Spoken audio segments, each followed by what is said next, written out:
If you have a great idea, it stays and sticks with people, and people remember it. How much of your budgets have changed as a result of influencer marketing? You cannot ask the influencer to talk in the brand's tone of voice. You have to let the brand be part of the influencer's world. So what music is going to go with it? What will work? Why will it work? There's so much theory behind it. It's something that people, when the moment you hear it, you're like, oh, this is that brand. The connection is so strong that you don't need to see the ad, you don't need to be watching TV. You just hear it and say, I know this is this brand. So music can play a really, really big role in. You definitely use data analytics as a source of truth. There are various metrics which we try and measure, but you're right, they're not always as accurate. How do you find working with celebrities? There have been instances on various brands where people have a call time of 9 and have come at 1 p.m. as well in the afternoon, and the crew is waiting. I was going to ask you about the industry and whether you see any effects of AI being introduced. Like, have there been job losses?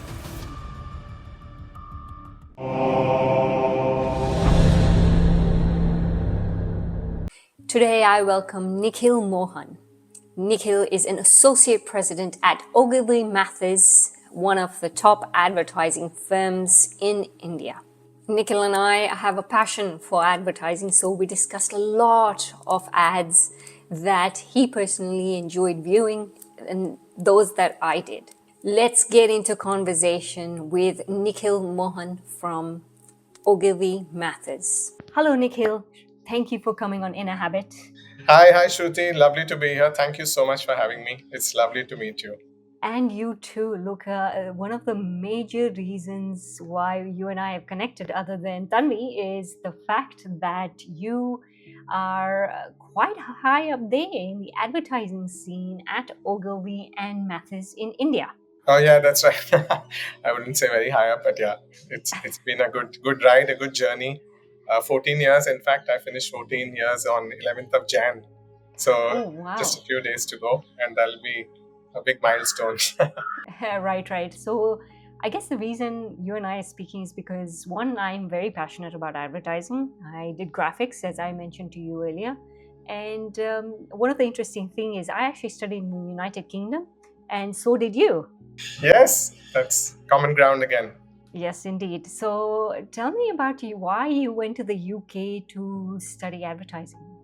Oh yeah, it was actually funnily enough. I'll go back a little bit because it's a story worth talking about. So my mom was in advertising, and she worked with some of the big agencies. At that point, it was HTA, which then became J. Walter Thompson, JWT, and as well with Ulka, which is now FCB. So she was when I was a child. From that time, I've been hearing stories about the ad world and what they did and the campaigns. She launched some of the big brands for Unilever as well, which is a big client in India as well. So that's where I think the seeds of advertising were sown in my head, and unknowingly or knowingly, I then went into college, and there was a specialization in advertising, and I thought I should apply for it. And luckily enough, I got it, and that's then it was a very small sort of select class of 29 of us out of the hundreds and thousands that are there in the college. So that was my grounding for advertising. And of course, after that, I was, let's say, lucky, or I don't know what, but I got an award for the best advertising student at college, and I got placed into an ad agency, a small one then, but a really great learning ground for me, which was it was called IB&W, in black and white. It was called. So very interesting name, and yeah, we worked on some of the brands, and then I worked there for a year or so, and then I got a great offer from a big agency, Ambience Darcy, which was later became Publicis. So I got a offer there, and I said, wow, this is a great opportunity to work on some big brands. Procter and Gamble was a big client there. So I moved there for a bit, and then I'm being honest here, confession, my brother had gone to the US to study, and I said I should also go abroad somewhere. But obviously I didn't want to do, he's an engineer and did his MS and then his MBA from Chicago, etc. But I said I want the shortcut route, right? So I said, where's the best place to go? which only takes me away from work and earning for a year, and that was UK. So I applied to quite a few universities, and then I said, you need in India, right? You need the MBA as something that all aspire to be. The MBA is like a stamp that we all want. So I went to the UK to do my MBA in marketing, and in that, of course, there were lots of subjects which really interested me, which was consumer behavior, brand communication, international marketing, things like that. So that's where the journey led me. And then I went to UK, did a year of studying at the University of Liverpool Management School, and then I worked there for 6 more years. I was there for 7 years overall. So it was an amazing 7 years. I say I loved UK, living in London and working there. So tell me, what specific ad campaigns do you remember working on in the UK? Also, UK, we did a very interesting thing. So there was at that point, UK was talking a lot about diversity and inclusivity, which again is a big topic now. DEI and I. But at that point, it was just about picking up, and there was this big South Asian, population, which was not being spoken to by lots of the brands. Right? They were not really targeting them, not really speaking to them directly. So there were some agencies, and I was part of one, which actually created campaigns specifically targeting, the Asian, the African, the other non-British citizens, and there's a large portion of them, as you will know, and they all have the spending power, right? Because I mean, look at Asians wherever we go, people save, they aspire to have the best brands. So even the besides just the normal food products which you typically think people would consume, whether it's basmati rice or some pataks, masala, etc. There were also brands like Mercedes or Citibank. Lots of them wanted to actually target this strata and this population which had disposable income, and that's campaigns that we devised for catered to that audience. So that was a large part of the work we did. But the interesting bit, which then I got moved on to another place, which was Cobra Beer, which I don't know if you're aware of. It's a I'll popular tell you brand. all about it. I'll tell you all about it. It goes really well with the curry. Yeah, exactly. So and it was done by an Indian as well. Yes, He was absolutely in the right. UK. He used to be a restaurateur. He used to actually be a waiter, and he used to see everyone eating. I'll tell you the whole story because I know this. Yeah. So he used to see people leave half the cups of beer, and then he questioned why are they doing that, and that's how Cobra Beer came around. Yeah, so he's one of the founders was Karan Billamoria, who was from Hyderabad, and he went there to do I think he studied in Oxford, etc. So he was well educated, but while doing his summer work, and we all worked in restaurants, etc. But he also observed when he went to eat, and especially in these places, let's say in London, you go to Brick Lane, you have thousands of restaurants. People love a curry there, right? So in UK, when they come and have the beer, was very gassy and made you feel bloated. So he said that why don't I come up with a less gassy beer? And nobody had done that, and he named it Cobra because and anytime you think of India, it's always snakes and snake charmers. So he worked. I mean, there's one place where I find the stereotype sort of worked for him, and he said, "Let me launch a beer with a Cobra name and the snake on the bottle," and actually it did tremendously well. Now he's Lord Billamoria of Chelsea, and he's in the House of Lords, etc. He sold the brand, of course, to Coors Beer.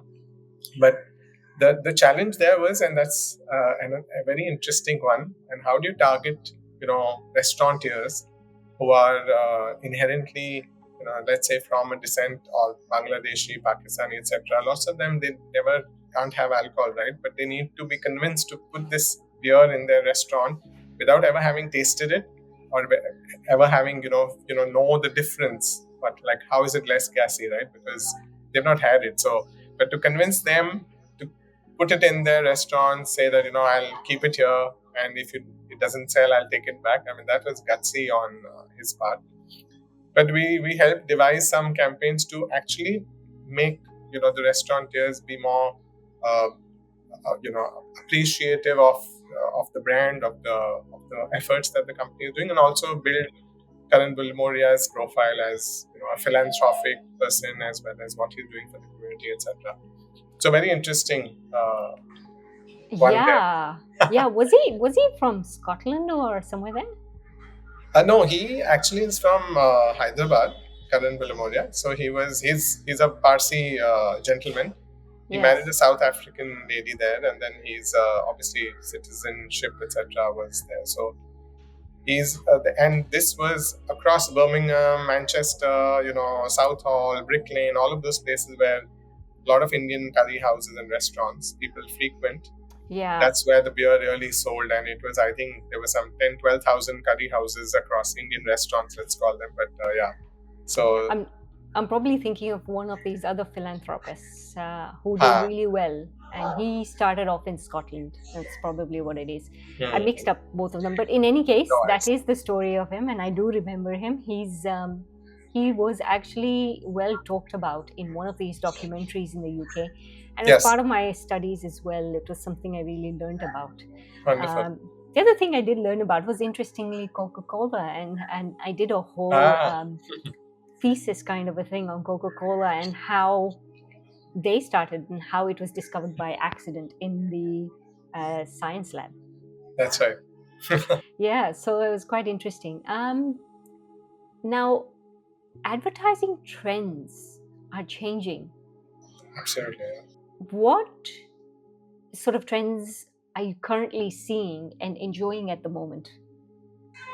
Yeah, so I think India was predominantly earlier seen as a TV first market because TV penetration was high. People always thought of, oh, I need to make a television commercial, but that I think is changed, and it's turned around on its head actually, because everyone is now on various platforms, whether it's Instagram, it's Facebook, it's YouTube, etc., Shorts, whatever. So attention spans have reduced drastically, and it's funny, you find that a large portion of, you would assume it's only urban audiences or, metros which are doing that, but that's not true.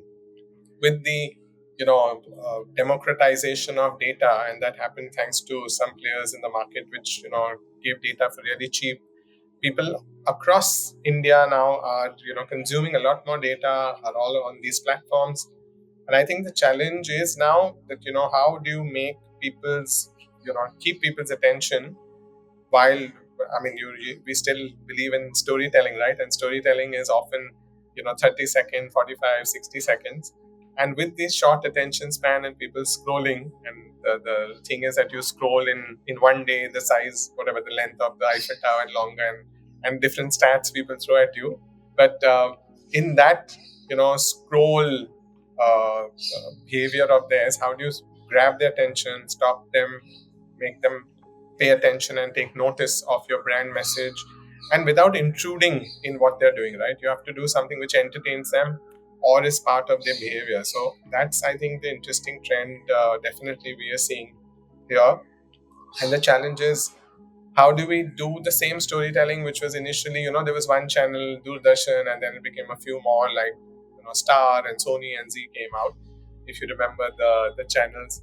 And there were still limited numbers, right? Because you always had people watching one program, one serial, and at a given time. Now it's view on demand. I want to watch it in the bus, I want to watch it in the while on the loo, I can do that. So how do you get people to still engage with your communication, your brand, while being uh, dis- disruptive, let's say, but at least clutter breaking and distinctive, so people remember you and they want to engage with the brand. So I think that's a big trend for sure. The other one I would say is different platforms which have come up over the last few years, and you have your Netflix, you have your Amazon Primes, you have your lots of them, right? So people have a variety of content. Regional content is a big one, right? Language content, people thought everything will be in Hindi or in English.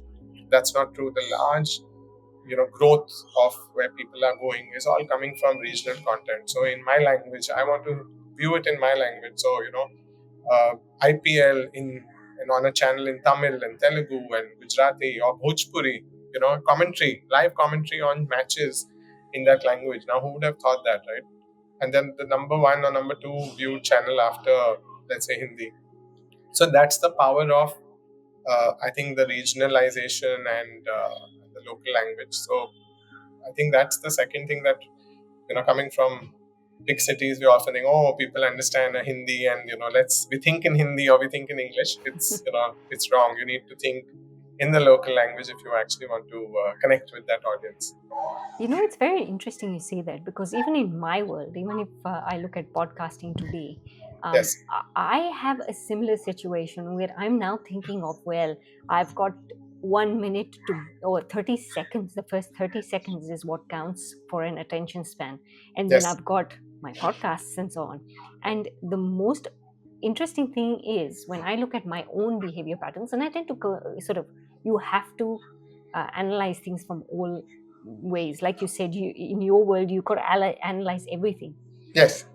And one thing I do notice is I'm not a short form content person. Person, yeah, So I've always enjoyed something that is okay. So first the thumbnail attracts you, obviously, and then you yeah. get into that content. That's what I've Correct. always enjoyed. So you got different people with different mindsets that we all have to think about and all cater for. So in your world, Absolutely. how do you do that? So you're right. Actually, earlier it used to often be one size fits all. I mean, you make a film, an ad, TVC, and you then just bombard it across platforms, and you hope that it'll Mm, resonate or people will exactly. relate to it. Right now, I think it's very important at times that you do a lot of cohort-based, communication. So you actually divide your audiences into various segments and say, okay, this is the Gen Z. They talk a different language. This is how they behave. This is the lingo they use. So should we target and make something for them? Even in across, like, let's say beauty, right? And if you talk about some of the Unilever brands, Lakme, Lakme is a big one, and they're talking about different types of makeups, let's say. But there again, there are different audiences with different needs, different interest areas. So someone is a fashion first person, is out there, wants that bright color, confident in themselves. Someone little bit is more used to nude or neutral shades. So you have to think about what their likes, dislikes are, where do they come from, and then create communication for that. So I think, like you said, absolutely correct, that there's a growing trend of not just saying one size fits all, but let's cater the message. While the brand or the product may be similar, but how do we talk to them in their language? What are their interest areas?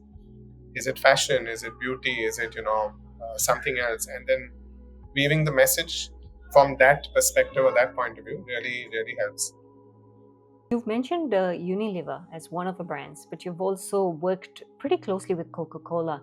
Now, these organizations are huge. I remember Unilever when I worked in Australia, where we did marketing and we did digital marketing for them via the online system that we had.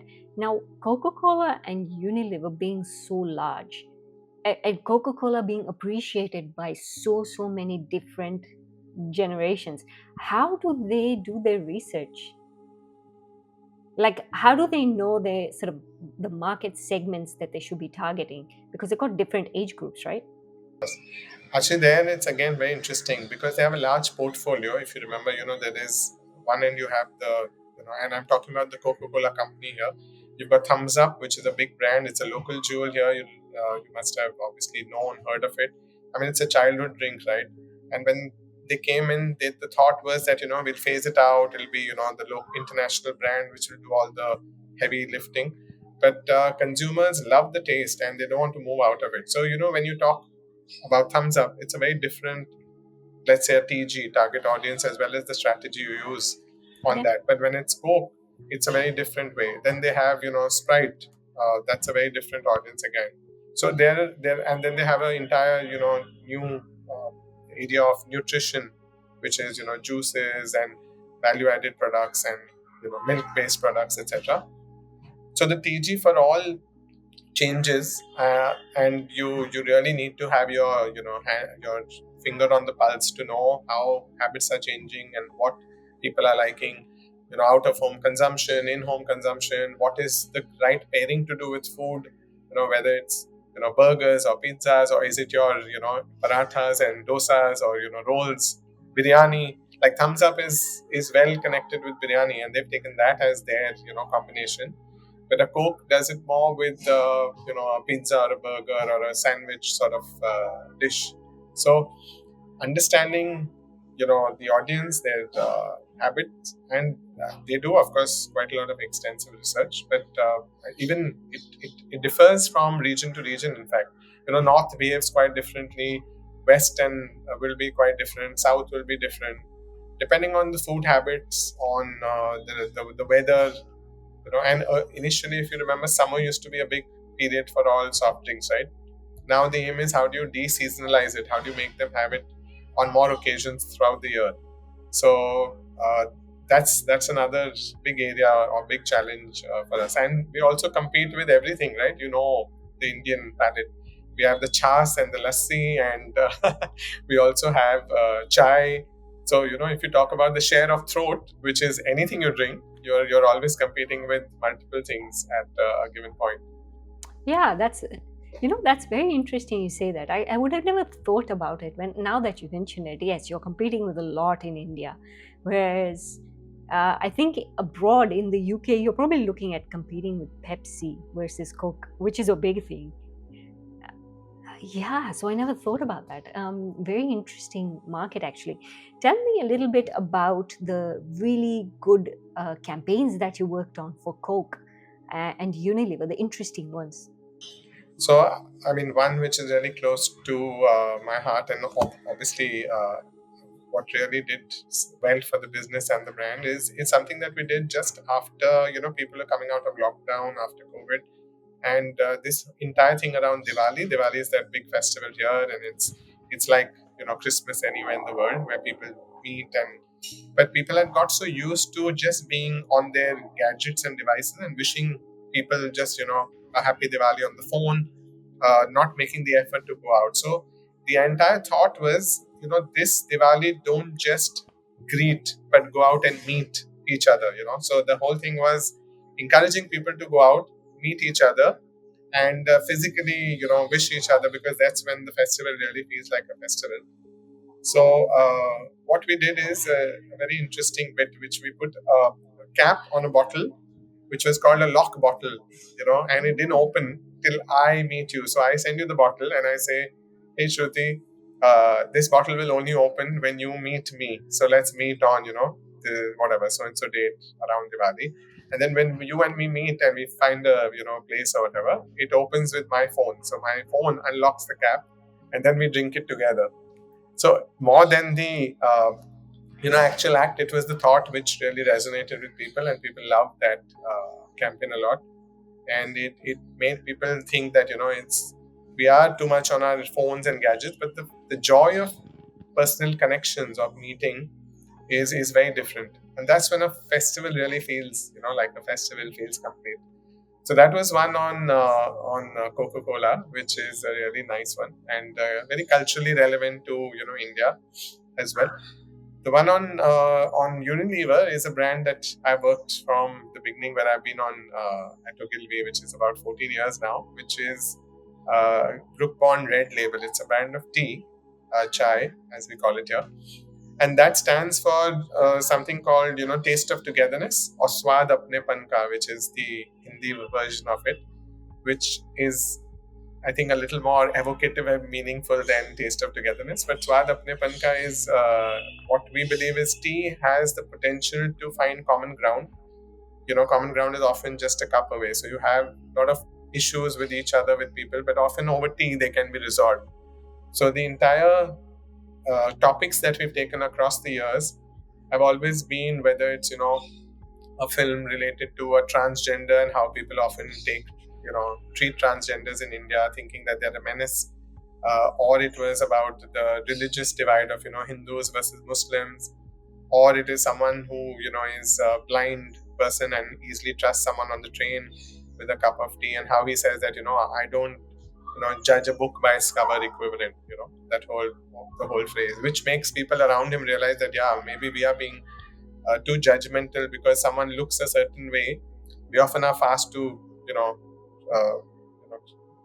call for a judgment, saying, oh, this person looks bad, or this person is not good, or this person is in this way or that way. So the attempt over the years has been to slowly break some of the prejudices which are so strongly ingrained in Indian society and across the world actually, but more so relevant here. And I think we've done that pretty well, and it's worked for the brand and for business, so that's been good, I would say.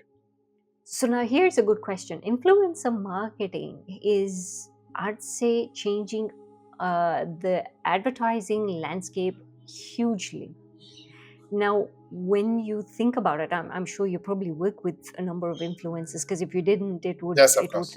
it would hurt your business. Yes. But how much of your budgets have changed as a result of influencer marketing? So yeah, absolutely. I think it's relevant. I mean, it's happening all across the world, but more so in India, where the influencer marketing is one of the most important tools to be used, especially when you come to brands like beauty or fashion, because what they say really holds a lot of ground, and people want to emulate them. But of course, one thing we realize is you cannot ask the influencer to talk in the brand's tone of voice. You have to let the brand be part of the influencer's world, right? Because then only you have a authentic real conversation, or people have that believability that this person actually is. Otherwise it's like a celeb. You remember the old days? I mean, you had a nice popular celeb saying, oh, use this or drive this car, and you're like, no, this guy never drives this car, like, right? It's not true. So you want to avoid falling in that trap. So budgets have surely but slowly moved towards influencer marketing, more so for some of the beauty brands, and we work with quite a few in at Ogilvy. Again, for Unilever, but not just at Unilever, even other competitors, they're all moving a big chunk of the budgets. In fact, they have internal teams as well who are just focused on getting the right influencers, giving the right message, having the right product placement. So you have macro, micro, and different levels. And how do you speak to them in their get them to integrate your brand in a very natural, organic way is where the challenge lies. Often the brand comes and says, "Oh, this is our tone of voice. This is our world. We have to be like this, red. So let's make them dress in red and let's put a red background." And we're like, "No, guys, that's not how it works, right? You have to very naturally, organically have that there, because then only consumers who are following them, 1 million, 2 million, or 5 million, whatever they have, will believe that okay, this person is genuinely using the product, generally finds this, it's doing good, or believes in it, or is consuming it, etc." So that's a learning, and I think brands are slowly understanding that. It was initially the other way around, where they were almost enforcing their tone of voice, their world onto the influencer. But the influencer is sometimes larger than the brand, right? Because they have this world that they live in, and people are following them because of who they are. So don't try to change them, but make your brand fit into them. Yes, yes, I totally agree. The worlds have changed where a brand could dictate at one stage, but Yes, now they can no longer dictate the terms. Now absolutely. it's the influencers who are dictating the terms. So I was going to ask you, in that sense, right? How do you then, you have to be very strategic in the influencers that you partner with as well, then, because then Yeah, if you want the product to fit within the their word. Yeah. influencer's world, Yes. then essentially you've got to make sure it's the right influencer for the brand. Yeah, that's true actually. And I think there again is a big learning at, if somebody is popular and is really doing well or has a lot of so followers is not the best, metric to go by, because often that's just one of the metrics, right? It's all about the engagement or what they bring to the table. So, you have to have that match between your brand and the personality of the influencer. I mean, I have a warm, fuzzy, empathy sort of brand, and I use someone who's, fashion forward and, little brash in the way they speak. Now, that's not going to go down well, right? It doesn't seem like a fit. So that's, I think, important to note. So when we do that, we obviously have filters, right? And there's another thing that we try and tell brands that they must do. It's not a one-off. If you're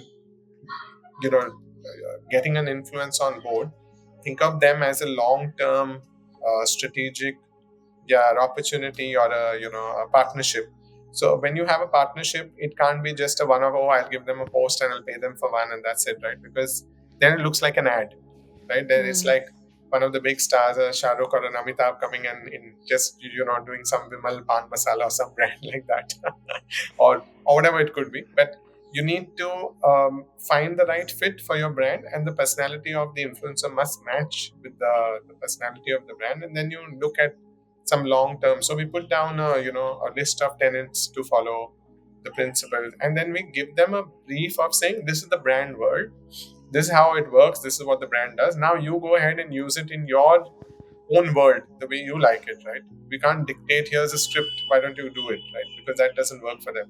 Yeah. Many influencers refuse, saying, no guys, I'm not going to do this, right? You then go with their ethos or their value system, belief system, and you can't do much about it. So that's, I think, yeah, where we learn over time.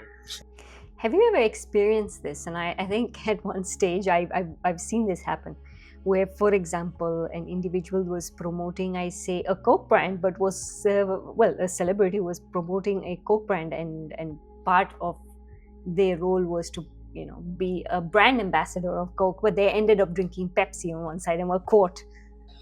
That's right. How do you deal with something like that? Like, is it a big deal in your world? Yeah, so it can see, right, today's word and this sped so fast, right? It's like any people are just waiting for a story, and any publicity could be negative and could really blow out of proportion, especially with people waiting to pick on brands like this. So you have to be a little careful. You have to have contracts which are a little watertight and insured. And also, like I said, if the person really believes in your brand and is largely going to use it or believes in it, then I think it's important that they're seen with it wherever they go, or they use it in real. It's not just I'm showing it but I never drink it. Of course, there are certain instances where people refuse to drink because of a diet they're on, or their sugar is not allowed to them, or they have a cold or a cough, so you can't force them to drink a chilled beverage or a soft drink. But you find ways around it. But as an ethos, it should match, and they should be there, like I said, for the long term, which makes a huge difference, I think, to that. But yeah, like, to answer your question, it can be a bad PR you know problem for brands. If a guy is endorsing one and then seen with the competitive brand, it could be really really Damaging. detrimental, damaging. Yeah. Yeah. So, in what's your damage control then? How do you do the damage control after something like this happens? Well, it's a tough one, I must say. Sometimes I think it's best to let it just die down a natural death, because the moment you react, people pick on it and then make it even a bigger a problem. So as they say in Hindi, baat ka batangad ho jata hai. So that's like it's better to let it just die down and die a natural death. But sometimes you have to do stuff, right? And I remember this problem with Cadbury many many years ago, which is now called Mondelez. The Cadbury Dairy Milk chocolate had a problem in their packaging, and there was some contamination found, and they had to take the problem head on, and they got an Amitabh Bachchan, and they used the celeb in a really right way, right? Because he came with his honest, open stance and said, I'm here at the factory. And he actually went and he saw it and he checked the process and he said, I'm here at the factory. This is many, many years ago. I mean, it's much before, probably 20 years ago. I don't even remember, but I can pull that out and tell you. But yeah, he said that I'm here, and I believe in, I don't just endorse a brand like that. I believe in doing my checks and my processes. So I went to the factory, I saw it, and this is what they're doing. There was a problem, but this is what they're doing. So they've got a foil pack, and they've got a separate packaging, and they've made sure that the factories are absolutely cleaned and no contamination, etc., etc. So here it is, and he opens the wrapper and he has a bite of the chocolate, and I think that really resonated with people, because they came out, they accepted their mistake, and they said, yes, we made a mistake, but we've changed our ways and we're sorry about that. Here is what we're doing about it. And they used a celeb in the most effective manner. So there are campaigns that you need to sometimes do to counter a problem or a PR fiasco, but otherwise you just let it die and then don't sign that celeb ever again. How often does that happen, though? I mean, I don't know. I Yeah, think it's a rare one. Yeah, I think abroad I've seen it happen, like in the UK and stuff. And Yeah, there they seem so sharp on these little things, right? And yes. these, and it becomes a big thing. Yeah, it can become a big thing. Actually, it depends on the celeb and what your relation is with, with the person who's doing it. Because only if it's a big celeb is people take notice and pay attention. If it's anyone else, I think people don't even bother about it and they let it pass. But yeah, then you obviously have, like I said, a lot of checks in place for ensuring that your contracts are watertight, and they use the product for a certain period of time till they're signing on. They associate with it in every way possible. Now, since we're talking about different campaigns, I don't know Yes. if you were involved in the Coca-Cola Real Magic campaign at all. Yeah, so Real Magic is actually the platform of Coca-Cola. So it's like the overarching platform that Coca-Cola uses. And that manifests in lots of different ways across various campaigns. So one of the recent famous ones was the artist or the art gallery, where things come to life and this guy's slumping and, is not being able to concentrate in his art class in the big art gallery, and then these different world famous paintings come to life to pass the coke from one place to the other, and he finally gulps it and he's recharged, refreshed, uplifted, as they call it. But yeah, so Real Magic is the overarching platform that they believe in, and all of the campaigns that we do sort of sign off with Real Magic. So we've done some work recently with some celebs. We've done some with cricketer, famous singer Diljit Dosanjh. We've done with Shuman Gill. So all those actually have a hint of Real Magic in it, and they end with that sign off of Coca-Cola Real Magic. That's good. It's interesting. Yeah. How do you find working with celebrities? Yeah, that's a tough one because some of them are brilliant. I mean, they're really, really great. And long back on again, on Red Label, we worked with Akshay Kumar. He was a thorough professional. If the shoot started at 7 a.m., he was there on set, ready at 6:45 a.m. on the set, ready. He didn't go to his vanity van, and he was like, "I'm there." So the pressure is then on the crew and the director to pick up the pace and get things ready. So they were like, "Oh my God." Normally you assume that celebrities will come late, and if you say 7, they'll come by 8 or 9, whatever. But here he was on set and he was really, really professional. He did his time and then he said, "Guys, I finished my time. I'll give you an extra, 45 minutes, but after that, I'll have to cut it because I came on time." So professional, thorough, that way. And he did his work. He didn't even take, long breaks to go into the vanity van and chill and chitter chat, but he was on set. So lunch was also there, etc. And on the other hand, you also have celebs who, uh, come late, take time without taking names now. I thought you gave me Yeah. something here. No, I can't. But yeah, but there have been instances on various brands where people have a call time of 9 and have come at 1 p.m. as well in the afternoon, and the entire crew is waiting. The co-stars are waiting, and it's a little unfair on everyone. But you just have to, chin up and do it. You can't affect your work suffer, or you can't let the thing, because morale is important and then you need to keep that going. So that, I think, was a great job. I must say full marks to the director and the entire crew and other people who quickly got done with the shots and managed to still wrap up within a decent hour. But uh, it did have a little cascading effect on on how long everyone else had to stay on set, because celebs come, they do their shots and they go. There are lots of other fillers and the support cast who have to really stay longer. So yeah, it is sad, but I think overall experience has been good. You have a mixed bag, and now I think people are realizing that you can't not be professional, because word spreads, right? Word goes around, and it's their reputation on the line too. So they are quite, I would say, professional in when it comes to that, and they're also quick because they know that this is where a large chunk of their revenue comes from, right? Because movies are few and far between, depending on how good the last box office results were. But brand endorsements can be really lucrative and money making, and they need to actually do good for the brands. Otherwise, they won't get the contract again.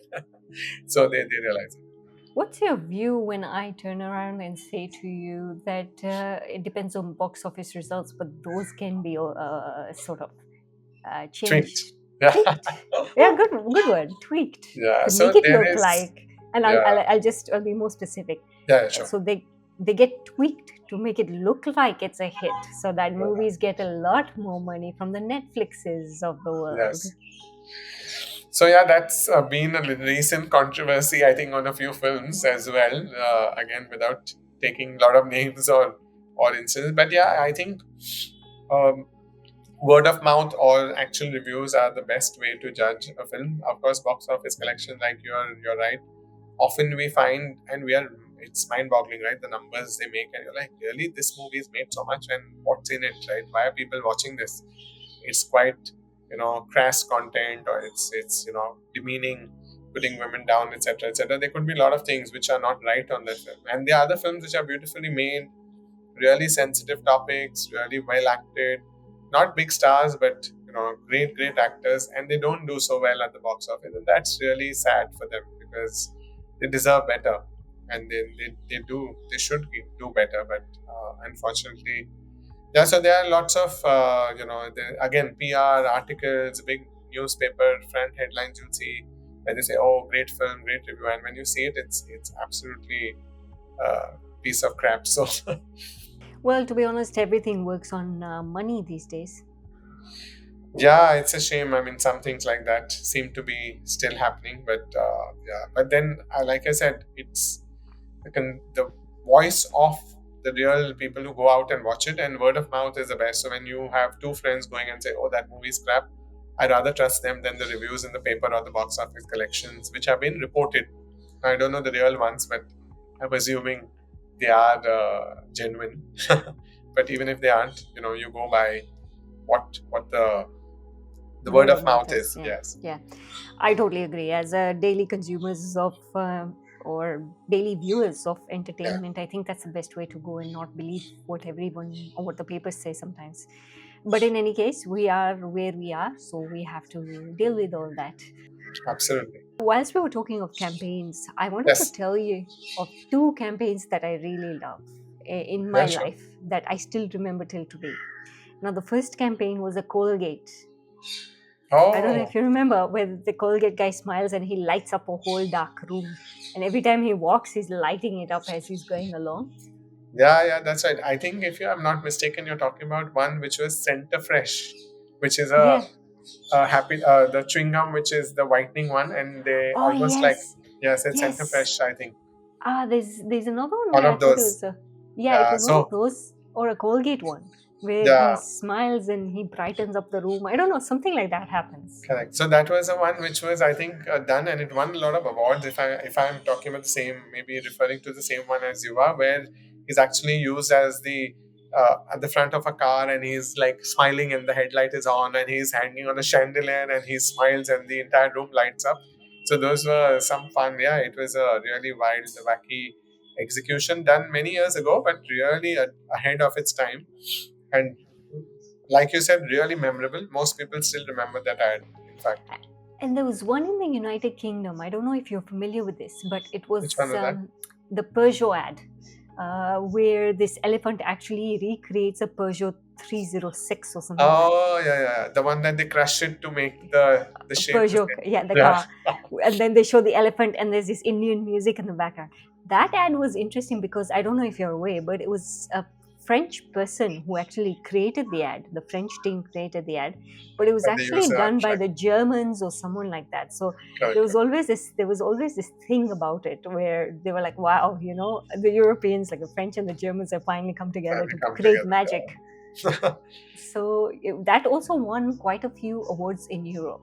Yeah, no, that's another one which I remember actually, where the shape of the car looks different, and the the elephant actually, sits on it and pushes it and uses trunk and different things. I think to make it, or someone does use the elephant to make it look the shape, and then they're satisfied when they see the shape because they've seen an ad in the paper or something like that. I have a vague memory of it, but it was really amazing. And this was all those years ago, so it just shows that if you have a great idea, it stays and sticks with people, and people remember it. In fact, one of the most iconic, or one of there are many of them, but one of ours, which Piyush Pandey, who is our chairperson, who is our ex-chairperson and now a creative head of Ogilvy, was he had done. I don't know if you're familiar with the brand called Fevicol, which is an adhesive brand. Yeah, so some of the ads just reminded me of what you said. So, the elephant one, or there was one where there's a bus full of people and they're just going through a lot of ditches and the bus keeps moving, but everyone is, not, they're bursting from the every part of the bus, right? Some are on top, some on the window, and everything, and the bus is going through all these bumps and ditches, but nobody falls off. And in the end, they just show the back panel, which has Fevicol, the adhesive, the strongest, bond, a bond that sticks, sort of thing. But Fevicol has come up in so many ways. Like people are just recreating Yes. more and more memes of it, and it's Yeah, become a lot of memes. so famous Correct. because of it. And yeah, that's fantastic. It's just a fantastic Fantastic. advertising. I think that was in the last sort of 5 years when Fevicol was such a big hit as well. Yeah, so one of the brands which over the years, like, I spoke about Brookbond, but this goes even longer back where Piyush was involved in it. And some of the most iconic and memorable work has happened on that brand. And it's like maybe we have an association of maybe 50 years with the brand, if I'm not mistaken. But yeah, it's, from at least the last 20-25 years, the egg, where he's trying to crack the egg and it doesn't break. The guy who's making, on the street, the vendor who's making an omelette, or I ha- like, I have yeah, to see it's, this ad. I you have have to not see seen it. this, it's brilliant. And he's trying to break the egg and nothing happens, it doesn't break, and he's trying and trying, and he looks at it and it comes out from a jar which was an old jar of Fevicol, but it's so strong that the egg is not breaking. So That's very interesting. Yeah, and the other thing too, I think it was also the song that really made it. you talking about the song of Fevicol as well, or was it another brand? No, I think it was Fevicol, wasn't it? Oh, yeah, there are some soundtracks which are really popular there. There was Yeah. one used for a sofa ad, which the sofa goes across different generations, but nothing happens to it because it's been made by Fevicol. So that was a brilliant one. But yeah, Yeah. Yeah, yeah. I admire the stuff that comes out with it. And music is one thing. If it goes really well with the ad, like just think absolutely. about it. When we look at this Peugeot ad that I'm talking about that they did in Europe, using the elephant and using the Indian Indian music, sort of yes, Indian music, and also the guy was the elephant carer was Indian, to yeah, yeah, create yeah. it. You're right. So of course that music had to be that, otherwise what a disaster. It Absolutely, couldn't have been that well. So there's so much to think about. It's not just okay, take the elephant, take the bring the Indian, but yeah, it's also what music is going to go with it, what will work, why will it work. There's so much theory behind it. that's right. Yeah. No, so In, music, I think, has played an important role. One of the brands which does it really well, or two of them probably, is one of them we work on, Titan. If you remember, the entire the melody there, and the best thing is the melody stays the same, but they keep contemporizing it and making it modern, or giving it a twist depending on what they're talking about. So it's a team that does it at Ogilvy as well, which is another team. But the fact that the tune is the same, but they had this brand, a range of ceramic, made of ceramic strap or whatever this watch was, and they had this. If you know what the water bowls where you play the tune on it, where there's different levels of water and you play the yeah. tune. Yeah, they were Yes. made of Yes. that. Yeah, so that thing. So they created the same tune with that, and they just ended it with the ceramic. Or now they made it again with a more modern rendition of it, when it was for a younger audience and they want to show new designs. So that was done. So it's really kept at it for many years. And another brand which used to uses music really well is Cadbury dairy milk. If you remember the song "Kya Swad Hai Zindagi Mein," it's one of the most iconic tracks, and now they use it for, of course, another track they've created for Cadbury Silk. So it's something that people, when the moment you hear it, you're like, oh, this is that brand. There's that the connection is so strong that you don't need to see the ad, you don't need to be watching TV. You just hear it and say, I know this is this brand. So music can play a really big role in communication. Yeah, yeah, definitely. And plus, India loves music. So at the end of the Oh day, yeah, totally. it has We to be right. we work on another brand actually called Brook Bond Taj Mahal tea, and that had the earliest time had Ustad Zakir Hussain, who unfortunately passed away recently. But we did some iconic work with the association of him and the tea brand.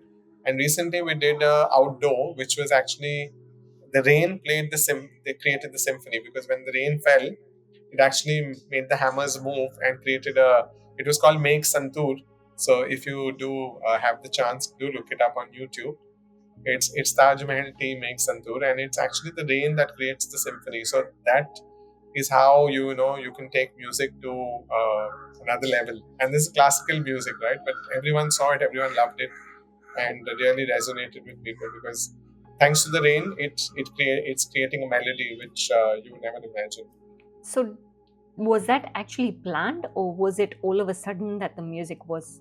No, so we planned it. We actually designed an outdoor which had these hammers which moved when the water filled in them. The mallet hit the note and created the music. So like I said, if you see it, you'll get understand it. But Okay. it was designed like an outdoor, which is a bus shelter, where when it rained, it created music and a symphony. So quite unique. Yeah, I'm going to have a look at all these that you've said because I'm really Yeah, intrigued sure, by this now. Now, just moving on to digital advertising. sure. Now, sometimes some brands do really well when it comes to digital advertising, and sometimes they don't. Now, do you definitely use data analytics as a source of truth? Because I don't know, so I don't find the analytics can be quite accurate, and that's my view. No, so yeah, you're right. So there are a lot of metrics which you get for campaigns which you do on digital. So there'll be one from the platform itself, and often people are not as convinced about it because they say, "Oh, this is a platform saying it, so is that even true?" But there are third-party sources which you can validate that data, and if you plan it in advance, I think that's the key, that once you have a campaign and you know it's going out and is going on digital, it could be any platform, YouTube or Facebook or Instagram. Depends on the objectives you have, right? Is it, view through rates? Is it the number of clicks you had? Is there a call to action? Are people going on to your link after that saying buy now? Or, is it just pure, engagement of, likes or shares, etc.? So there are various metrics which we try and measure, but you're right, they're not always as accurate. I think the one thing which we all learned and which often internally we say is, of a campaign's success when it is actually comes back to you through your WhatsApp groups in family and friends circles, right? Because that means that people are actually liking it, resonating with it, and sharing it on their own because they're not paid for it, right? It's just doing the rounds because they really love it, and there's something that has caught their attention, or they say, wow, this is a real great piece, I want to share it with my family and friends.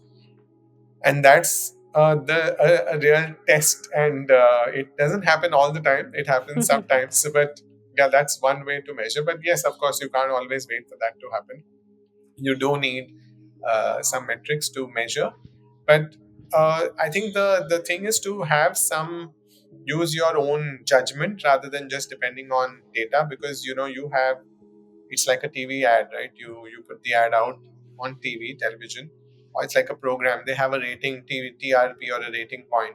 Now they're not always that accurate, because the people monitors, etc., in the households are very few, and they're not really giving you a true picture. But if you have a great piece of content and you're confident about it, I think you have to have the conviction on the brand side and the agency's side that yes, we believe in it, put the money behind it, and it'll, in due course, it'll reap the rewards. Often I find people look for short term benefit or the short term results, which may not be the best way to measure it, because I've seen a lot of campaigns which we've done come back year on year at that time. Let's say it's an exam time, and there's something that Bon Vita has done about exams and making a point about don't put pressure on kids, and marks are not everything. And that does the rounds just around the exam time when you get it in parents groups, and there's nothing that the brand has done to push it, but people are finding it relevant, they are again viewing it, finding it, resonating with it, and saying, yeah, this is true, let's share it with my group of friends or family. And they do the rounds, every year on year. So that's the power of of sharing. And this. I have another interesting question. During Sure, sure. COVID, Yes. a lot of individuals went and became brand specialists, Yeah. even though they weren't, advertising, working for advertising organizations or whatever. They just became really good brand specialists. Now, how many of those did you get to see? Like, you guys must be sitting there thinking, my God, this person's come up with a really good idea. Right. Did No, you so come across such stuff? yeah, so yeah, there were few which we did find, and I think it was the point like you made is, was it short lived, or is it, is there longevity in that thought or idea or the platform they created? I mean, lots of them had stuff to say or pearls of wisdom to share. But the point is that how relevant is it after that period? Is it still relevant, and are they still themselves being relevant to today's, changing times? Some of them have, passed that test, but others have just fallen by the way. And lots of these trends pick up. Like, there was one which was edutech. Everyone said everything is going to move online, and edutech is going to be the biggest thing. Everyone must, you know, gear up for it, and it's going to change the world. And there are no more schools, and they don't need to go to a physical place. But we see now, obviously that's not true. While there is an element of it, and it's great because there are a lot of tools available for our kids. And I have a child, so doing research or using the tools for the right reasons, it really helps. Or to you want to brush up on something, you want to practice a little more. They make it intuitive, they make it easy, but it's never going to replace classroom, or it's never going to replace the real world of teaching, or that interacting with other students, making those bonds, making friendships, having a recess period, going for a break, having a snack together, sharing, or going on the ground and really running around and having a good time, coming home dirty with all your uniform full of stains and mud and whatnot. So I think that, Having your mom scream at you because the clothes have yeah, come dirty. always, yeah. So I think that is not going to be replaced anytime soon, at least, and I'm hoping not ever. But never say never. Yeah, but I think AI again is a big trend, and I think people just talk about AI loosely, saying AI is going to take over jobs and AI is going to take over advertising and do jobs which, but you finally need, while it makes life easier, and we have seen that, of course, when it comes to physically creating multiple, let's say, edits or adapts of a certain visual which can be done smartly and faster, yes, it has this. But the first creative, the thinking what should go is going to be a while before AI takes over, because you need to even guide the AI, right? I mean, who's going to put the prompt for the AI? Is going to be a human, I'm hoping, for the given future. But yeah, so that's Yeah, my view. I was going to ask you about the industry and whether you see any effects of AI being introduced. Like, have there been Sure. job losses?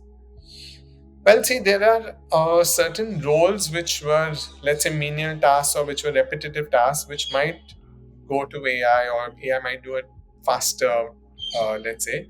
But there are other jobs or roles which I don't think AI can ever sort of, replace the human part, because there is the emotion in it as well, right? How do you feel when you see a script, or when you evaluate it, or you see a piece of comms? There's that bit of intuition, judgment, heart, mind, everything that comes in, right? So that I think is going to be a tough one. But yeah, the more repetitive tasks, which maybe was is good in a way, because why would you want someone sitting at a desk doing the same thing of, let's say, data entry, or just copying data from one place to other? Yeah, if AI can do it, and do it well, and without, or the same level of error, then good for all of us, right? You can use your time better, effectively somewhere else. I think I have a couple of last questions. Yeah, sure, please. Now, do you feel that the Indian advertising industry meets the global standards of advertising? Do you think it does? That's a common thought or question which we often. I mean, I think we also introspect and think often about it. To be honest, we are getting there, and I can see some of the campaigns which you see winning at Cannes or the One Show or DNAD are as good, if not better, than stuff you see across the world. But the quantity and the scale of it, I think, is yet a little behind, I would say. While the ideas are coming up, and we're making a bigger mark on all the international award scenes, and our campaigns have been talked about.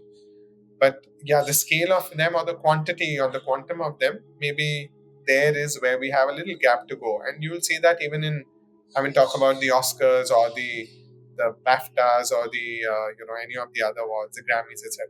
Everywhere we are making a mark, and we're soon getting there. But to that extent and level, I think it's also to do with the cultural understanding, because some ideas are great here, and any jury person here or the consumer can understand it. But for the international jury to be understand where we are coming from and how big or how impactful it is for an Indian context, may not yet resonate with them, and may not feel as relevant to them, and therefore sometimes we do miss out on stuff which is very culturally true here and wow for us, but for them it's maybe it's lost in translation, if I may put it that way, or not as effective. I find that very interesting because the ads that I'm talking about, the campaigns that you and I discussed, particularly the ones we discussed in India, which are really fantastic, I don't see why they wouldn't do well abroad. Now, my thinking also is that India is just having an internet revolution, right? And it's just recently come up. Like you said, data is now cheap, or from Doordarshan they started having more and more channels, and that transition happened a lot later. So Yes. perhaps that has played an impact where India is only now being recognized as quite a competitive player in the market. Well, I think we've caught on really soon. So while the internet may be slow, or the advent of the Netflix and the other international platforms which weren't there, of course we don't still have TikTok in India because it's banned. But Insta or Facebook or whatever they may be, Reels, etc., Shorts, there are people going on them. I don't think the platform is that much of a thing. I think the universality of the idea, when the jury or people see it, do they see it solving a problem, or do they see it relevant, saying wow, this is something that I relate to, I can resonate with and see it? That I think is a little bit of a gap still. Also using of tech, or like you said, AI. Now there was a big campaign which again Mondelez did with Cadbury. I don't know if you remember it or you saw it.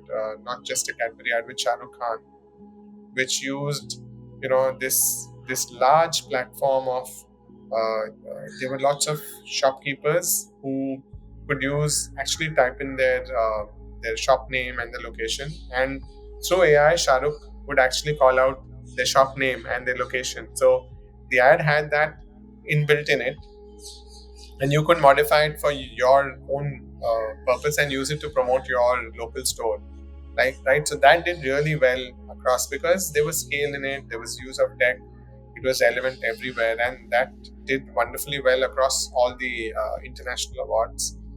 But yeah, and there are more ideas which keep coming up. But I think this thing of culturally relevant here versus people there understanding how big or impactful it can be or is for India is a slight gap which we're trying to bridge still.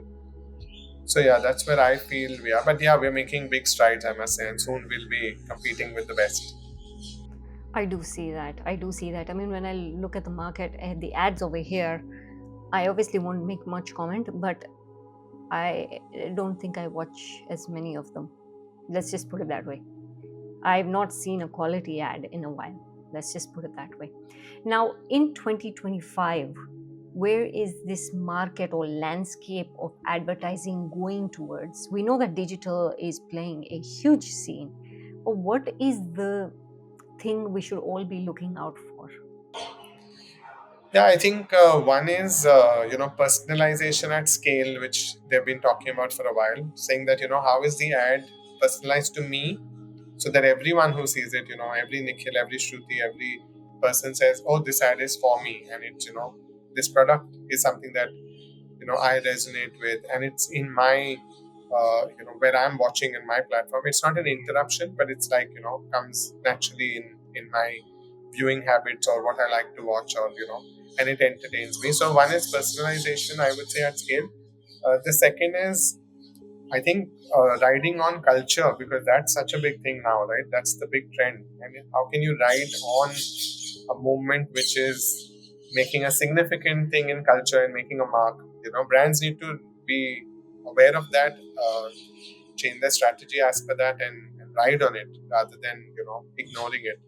And lots of brands are doing it, and I see them doing it a lot more. In fact, some of the international brands do it really well.